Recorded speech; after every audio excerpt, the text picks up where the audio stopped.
What's up, everybody? Anthony Neeson with Baltic Avenue Properties, and I am at a rental house, and I wanted to share with you a couple things, a couple tools that you have to have in your arsenal if you are going to be a property manager. All right. Before I dive into those, I want you to go ahead and check the links below, right? Comment section below, and in there I'm going to give you for free my top 5 tricks on how I grew my real estate business to over $100,000 in my first year, and how I grew my property management company from 3 doors to almost 50 in less than 2. So make sure you check that out, totally free. All right, so I came to a rental house. We had some issues with the storm, and as we were walking around, I found some water, and unfortunately, it was from an AC pan overflowing. And it got me thinking, I have these couple tools that you guys need to have, and I'm going to show them to you right now, that you definitely need to add to your... So, first one is a drain gun, right? So this is just a little drain gun here, right? It operates on that little CO2 canister. So the CO2 canister goes inside, you lock it down, and then when you pull the trigger, the CO2 comes out. Now, this thing, if I remember correctly, about $45-50 at a specialty store for ACs. And then the CO2 canisters, there was like 10 of them for like $25, whatever. So it costs you a few dollars. The CO2 canister is good for one shot. So you can't like use a little bit and then try to save it. But you're using this to blow out your drain lines for your ACs. Well, in this particular case, my AC pan overflowed, the float switch failed, and the line was backed up.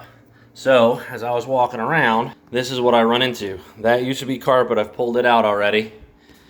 But I got a ceiling that dropped, and wet insulation and nastiness. The pan overflowed, and the float switch failed. Things are gonna go wrong. Things are gonna malfunction. So, I can call an AC guy out, have him do this, but my guy is $90 every time he comes out, and if all he did was blow out that line, I just wasted like $85.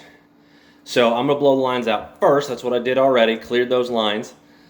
And then I still need to call the special AC man to come clean the coils, things like that. Make sure there's nothing else going on. But if you just have a clogged line, blow this out, you just save yourselves a ton of money. It is absolutely worth the investment. Second thing I wanna show you is this.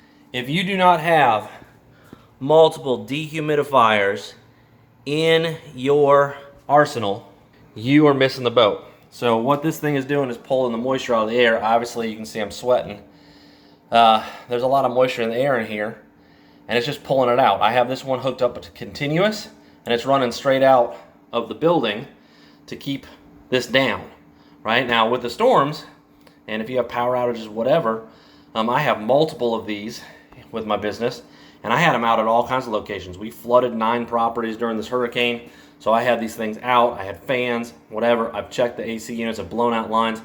These 2 pieces of equipment have saved me probably $1,000 already in the last month from not having to call other people and rent them.